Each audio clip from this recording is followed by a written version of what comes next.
চাওক আজি 1 ছেপ্টেম্বৰ 2024 তাৰিখ দেওবাৰ। আজি আমাৰ বিদ্যালয়ৰ নৱাগত ছাত্ৰ ছাত্ৰীৰ আদৰণি সভাৰ লগতে কীৰ্তিমান যিসকল ছাত্ৰ ছাত্ৰী আছে তেওঁলোকৰ সম্বৰ্ধনা পৰ্বৰ অনুষ্ঠানটি আমি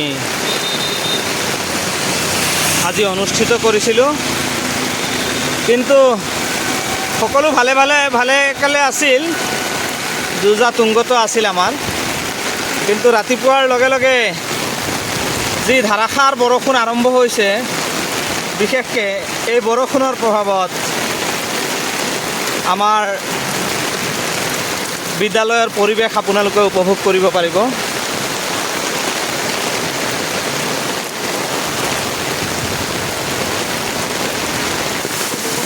লগতে আৰু চাওক, এয়া আমাৰ পেণ্ডেলৰ সৈতে মঞ্চৰ ব্যৱস্থা কৰিছিলোঁ। ধাৰাসাৰ বৰষুণে যদিও চাৰিওফালে পানী হৈ আছে, তথাপিও কিন্তু আমাৰ ছাত্ৰ ছাত্ৰী সকলৰ মাজত অলপো বিৰূপ ভাৱ আনিব পৰা নাই। তেওঁলোক এনে অৱস্থাটো সম্পূৰ্ণৰূপে সাজু হৈ আছে, যাতে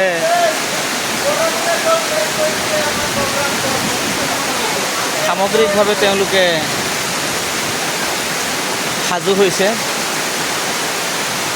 আৰু ডেকৰেশ্যনৰ কাম কাজ চলাই গৈ আছে।